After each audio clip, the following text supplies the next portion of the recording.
नमस्कार, मेरा नाम आलोक है। आप लाइव देख रहे हैं। बिहार विधान परिषद की 24 सीटों पर चुनाव होना है 4 अप्रैल को। 7 अप्रैल को मतगणना होनी है, लेकिन उससे पहले बिहार की सियासी वाली जो पारी खेल रहे हैं तमाम नेता, एनडीए के हों या फिर महागठबंधन के हों, वह काफ़ी अहम है। अब ऐसे में हर सीट का विश्लेषण हम प्रतिदिन कर रहे हैं। आज हम बात करेंगे मुंगेर सीट की और भागलपुर सीट की। देखिए, भागलपुर सीट ऐसी सीट है जहां पर सीपीआई के उम्मीदवार हैं, यानी कि जो महागठबंधन की ओर से, हालांकि कांग्रेस साथ में नहीं है, आरजेडी प्लस सीपीआई के उम्मीदवार हैं। और वहीं अगर हम बात करें मुंगेर सीट की, तो मुंगेर सीट में कह सके तो भूमियार कैंडिडेट्स की भरमार है।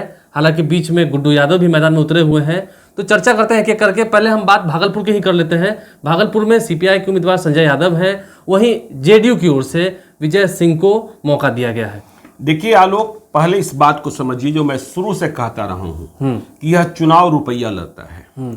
और हम बात करने जा रहे हैं आज भागलपुर और मुंगेर की। और मैं यह देख रहा हूं कि दोनों ही सीटों पर दोनों ही ओर डकैतियां पड़ गई हैं। मतलब इतनी बड़ी डकैती हुई है, कैसे संभालेंगे लोग, इसको समझ पाना बड़ा मुश्किल है। वोट में डकैती? नहीं, उम्मीदवारों में भी डकैती है। देखिए ना, अभी आपको बताने जा रहे हैं। और कल से जो घटनाक्रम है 14 मार्च से बिहार विधानसभा का, जिसमें नीतीश कुमार बिहार विधानसभा के अध्यक्ष, भाजपा के विधायक विजय कुमार सिन्हा पर गरजते और बरसते दिखाई पड़े हैं, इसका असर भी आपको बिहार विधान परिषद के चुनाव में दिखाई पड़ेगा। जहां जेडीयू के उम्मीदवार होंगे वहां बीजेपी निष्क्रिय हो सकती है, और जहां बीजेपी के उम्मीदवार होंगे वहां जेडीयू निष्क्रिय हो सकती है। एक दूसरे का साथ देते हुए नहीं दिखेंगे। हाँ, यदि हालात को नियंत्रित करने की कोशिश नहीं की गई तो देखिए, आप भागलपुर की चर्चा कर रहे थे और भागलपुर में आपने सिर्फ 2 नाम लिया, विजय कुमार सिंह जेडीयू के प्रत्याशी, और दूसरी ओर से आपने नाम लिया संजय यादव सीपीआई का। तो देखिए, ये दोनों ही नहीं है। मैंने कहा ना, डकैती हो गई। और कौन किसके साथ रहेगा? देखिए, Vijay Kumar Singh land development bank, देखिए तारापुर विधानसभा का जब उपचुनाव हो रहा था तभी यह बात तय हो गई थी कि विजय कुमार सिंह भागलपुर का चुनाव लड़ेंगे। ठीक है। तो भागलपुर और बांका, उसमें 2 जिले हैं। हाउसिंग कोऑपरेटिव की जिम्मेदारी हाउसिंग कोऑपरेटिव की जिम्मेदारी संभाल चुके हैं। मतलब तो ये तय हो गया था। लेकिन देखिए क्या है, उपेंद्र कुशवाहा नाराज हुए।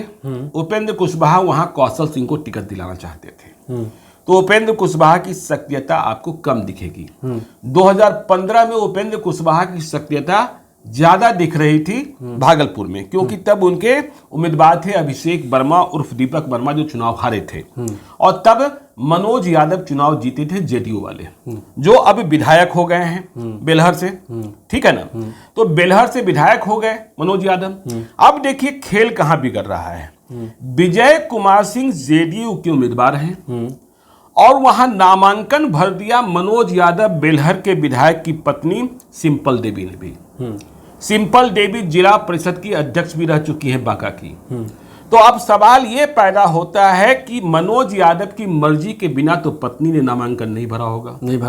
जो भारतीय परंपरा है, इतना अधिक एडवांस नहीं हो गया है कि पत्नी पति के खिलाफ जाकर चुनावी मैदान में उतर जाएगी। मनोज यादव चुनाव जीत भी चुके हैं पिछले 10 मनोज यादव एक बार निर्दलीय भी एमएलसी बने हैं, एक बार जेडीयू के एमएलसी भी बने हैं। तो देखिए खतरा कहां है। क्या यह संभव है कि मनोज यादव जेडीयू के जो समर्थक जीत कर आए हैं, वोटर हैं, उन्हें कहेंगे कि विजय कुमार सिंह को ही वोट दीजिए, सिंपल देवी को मत दीजिए, जबकि अपनी पत्नी ने उनका नामांकन किया है। दूसरी ओर जो मनोज यादव का इंपैक्ट है, जाति से यादव है, तो वही नुकसान यदि यादव मतदाताओं का पहुंचाएंगे तो वो पहुंचाएंगे जो सीपीआई के कैंडिडेट हैं संजय यादव, उन्हें पहुंचाएंगे। तो खतरा दोनों ओर से। अब देखिए, विजय कुमार सिंह के लिए एक और खतरा क्या सामने आ गया, आज ही आया है। एक देवाशीष उर्फ निक्कू पांडे हैं, जो भारतीय जनता पार्टी के युवा मोर्चा के वहां के अध्यक्ष रहे हैं बांका के। आज उन्होंने भी पूरे दमखम के साथ नामांकन का पर्चा भर दिया।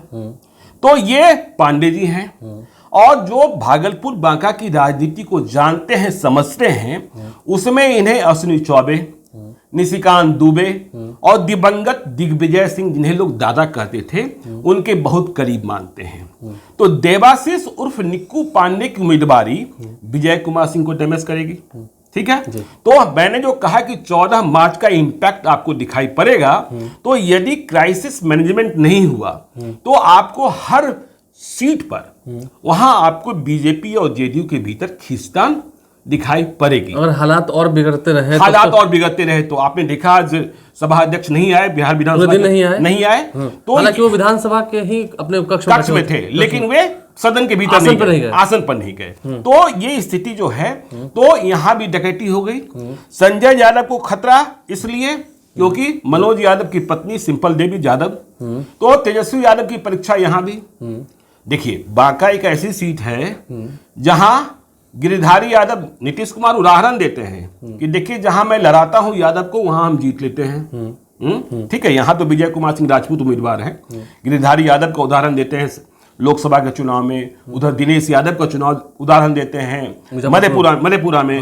तो ये हालात हैं भागलपुर के विधान परिषद क्षेत्र का। देखिए, मुंगेर की बात अगर आप करें तो उससे पहले ही हम ये ताल छेड़ देते हैं, क्योंकि पिछले दफा जब हम इस बारे में बात कर रहे थे तो आपने कहा था, जब मुंगेर को लेकर विश्लेषण हुआ था पिछली दफा, तो आपने कहा था कि दोनों ही जो उम्मीदवार हैं, चाहे वो महागठबंधन के हो या फिर एनडीए गठबंधन के हो, दोनों ही भूमियार हैं। लेकिन बीच में जो गुड्डू यादव कूद पड़े हैं, जिनका परिचय निर्विरोध नाम से भी होता है, हाल ही में उनकी पत्नी भी जिला परिषद के अध्यक्ष चुन के आई है, तो क्या खेल बिगड़ेगा और भरोसा गुड्डू यादव की तरफ जाएगा कैसे? ये बड़ी बात है। देखिए, सबसे पहले समझिए, मैंने कहा डकैती हो रही है। संजय प्रसाद जेडीयू के उम्मीदवार हैं, और संजय प्रसाद कौन है? संजय प्रसाद के बारे में आप कह सकते हैं कि उन्होंने सुमित सिंह के तमाम विरोध के बावजूद या छाती पर चढ़कर फिर से टिकट ले लिया, जो कि सुमित सिंह नहीं चाहते थे। सुमित सिंह नहीं चाहते थे। जो सुमित सिंह का निर्वाचन क्षेत्र है, वहां वे चुनाव लड़े थे सुमित सिंह के खिलाफ, लेकिन वो हार गए चकाई में। ठीक है ना। तो सुमित सिंह बिल्कुल पसंद नहीं करते हैं। बड़ी बात तो यह होगा कि सुमित सिंह ने अपनी पत्नी को खड़ा नहीं कर दिया। इस बात की चर्चा थी। तो सुमित सिंह के इच्छा के खिलाफ, तो वहां लेकिन दूसरे लोगों की प्रतिष्ठा फंसी हुई है। संजय प्रसाद ललन सिंह के बहुत करीब माने जाते हैं, लेकिन अब जिस तरीके की लड़ाई विधानसभा के भीतर देखी गई है और मसला लखीसराय रहा है, तो लखीसराय में ललन सिंह के उम्मीदवार संजय प्रसाद को विजय कुमार सिन्हा कितनी मदद करेंगे, चाहे उनके पास वोट जितना हो, चाहे वो 5 हो, 10 हो, 15 हो, 20 हो, जो भी हो, हराने के लिए तो एक ही काफी है। नहीं, ठीक है, जीत हार तो ठीक है, लेकिन वही आपको इंपैक्ट दिखाई पड़ेगा। अब देखिए अजय सिंह के बारे में हम पहले से कहते आ रहे हैं। अजय सिंह जो आरजेडी के उम्मीदवार हैं, धन तो बहुत है, ठीक है ना, लेकिन धन खर्च करने में उतने ही बड़े कंजूस हैं। ठीक है ना। कई लोग तो मक्खी चूस कहते हैं, और यह चुनाव मक्खी चूस और कंजूस के लिए नहीं है, यह चुनाव दिलदार और धन फेंक के लिए है, मोटी पगड़ी बांधने वालों के। हाँ, और आप देख रहे हैं जैसा आपने कहा कि अजय सिंह भी और संजय प्रसाद भी दोनों भूमियार, तो देखिए इन दोनों भूमियारों के बीच गुड्डू यादव आ गए। आपने कल नामांकन में देखा होगा, गुड्डू यादव का नामांकन हो रहा था कि कई यादव जो मतदाता हैं वे कह रहे थे कि आरजेडी का टिकट नहीं मिला तो क्या हुआ, आरजेडी का टिकट नहीं मिलने के बाद भी मेरे प्रत्याशी गुड्डू यादव ही हैं। तो यह जो स्थिति और परिस्थिति है वह अजय सिंह को परेशान कर सकती है, ठीक है ना। और संजय प्रसाद को विरोध झेलने के लिए तैयार होना है। ऐसा नहीं, देखिए वही बात फिर से हो जाती है, जैसे आपने सुमित सिंह की चर्चा की है, ठीक है, वो निर्दलीय हैं, बिहार सरकार में मंत्री हैं, नीतीश कुमार के ही समर्थन में हैं, लेकिन वो इस चुनाव में उन्हें समर्थन देंगे या नहीं देंगे, क्योंकि पसंद तो थे ही नहीं, तो समर्थन की तो बात दूर की ही सब कर लीजिए। नहीं, अब सुमित सिंह चूंकि एक राजनीतिक छत्रप के रूप में उभरे हैं, उनके पिताजी नरेंद्र सिंह की पहचान आपको मालूम है, तो उनका प्रभाव है। और आपको मालूम है कि गुड्डू यादव ने अपनी पत्नी को निर्विरोध जिला परिषद का चेयरमैन बनवा दिया। तो ये हालात जो हैं, जो आपने कहा कि कहीं ऐसा न हो कि ये जो क्षेत्र है मुंगेर का, जिसमें मुंगेर, जमुई, शेखपुरा और लखीसराय जिला शामिल है, वहां दो भूमियारों के बीच, मतलब दो भूमियार एनडीए से और आरजेडी से, तो इधर कहीं वहां अगरा पिछड़ा की लड़ाई ना हो जाए। हाँ, क्योंकि पैसा, देखिए संजय प्रसाद पैसा खर्च करेंगे चुनाव में, बाकी दिनों में भले ना खर्च करते हो, लेकिन यह ताव की लड़ाई है। नहीं, जब आप विधानसभा की परसेप्शन की भी बात कर रहे हैं, तो उस पर भी हम चर्चा करते हैं। उसमें विजय सिन्हा को लेकर जो बातें हो रही हैं, देखिए क्योंकि उनका क्षेत्र रहा है, कल विजय सिन्हा भी तमाम बातों को कह दिया था। विजय सिन्हा का अगर अपमान हुआ है, ये लोग मान रहे हैं, तो उस जाति के लोग भी मान रहे हैं, जिस जाति से दोनों उम्मीदवार आते हैं, तब तो नहीं, देखिए, अब विजय सिन्हा का अपमान हुआ कि विजय सिन्हा का सम्मान हुआ, इस पर हम नहीं जाते हैं। नीतीश कुमार ने सही किया कि नहीं किया, इसकी विवेचना एक अलग तरीके से की जा सकती है, ठीक है ना, कि लेकिन इसका इफेक्ट तो पड़ेगा ना वहां पे। नहीं, इफेक्ट तो मैंने आपको प्रारंभ में ही कह दिया कि जो इस तरीके की लड़ाई चल रही है, आप देखिए ना, इस बिहार विधान परिषद के चुनाव में मुकेश सहनी की बहुत उपयोगिता नहीं है, लेकिन मुकेश सहनी भी नीतीश के चिराग बनने को आ गए हैं। तो किसी भी क्षेत्र में, चूंकि इसमें मतदाताओं की संख्या 4000, 5000, 6000 होती है, तो ऐसे में मुकेश सहनी ने वहां उम्मीदवार खड़े कर दिए जहां बीजेपी के उम्मीदवार है कई क्षेत्रों में। तो इसमें 40 वोट, 50 वोट और ये प्रेफरेंशियल वोट का चुनाव है, इसमें बहुत ही महत्वपूर्ण भूमिका हो जाती है, 40 वोट और 50 वोट भी। तो यह चुनाव जो है बहुत हौच-पौच होने जा रहा है, रुपया तो बही रहा है, और मतदाताओं का खेल आप समझते ही समझते हैं। तो भागलपुर और मुंगेर दोनों में चुनाव की स्थिति और परिदृश्य दिखने में, अब देखिए, यदि मनोज यादव की पत्नी सिंपल देवी नामांकन का पर्चा वापस नहीं लेती है, तो इसका मतलब क्या होगा? एक, वह जेडीयू के विधायक हैं, उनके समर्थक नुकसान पहुंचाएंगे विजय कुमार सिंह को, फिर ये जाति से यादव हैं और यादव को यदि ये प्रभावित कर लेते हैं तो ये नुकसान पहुंचाएंगे संजय यादव को। तो ये सारी स्थितियां, परिस्थितियां, और इधर आपको मुंगेर में ध्यान रखना होगा कि सुमित सिंह क्या करते हैं, और भागलपुर में देवाशीष उर्फ निक्कू पांडे बीजेपी वाले, वे सीधे तौर पर विजय कुमार सिंह को नुकसान पहुंचाएंगे। तो दोनों वो डकैती हो गई है। यानी कि ये भी देखना होगा कि सुमित सिंह के जितने जो मुखिया थे, जो सरपंच थे, जिनके साथ बैठकें हो भी रही थी, पटना वाले सरकारी आवास में बैठकें पहले हो रही थी, वो किधर अपना वोट देते हैं, ये भी देखना होगा। जब गुड्डू यादव के बारे में ये भी परसेप्शन है कि वो सुमित सिंह के काफी करीबी रहे हैं। देखिए, एक क्या होता है, एक जुबान से बोलना होता है और एक आंखों का इशारा होता है।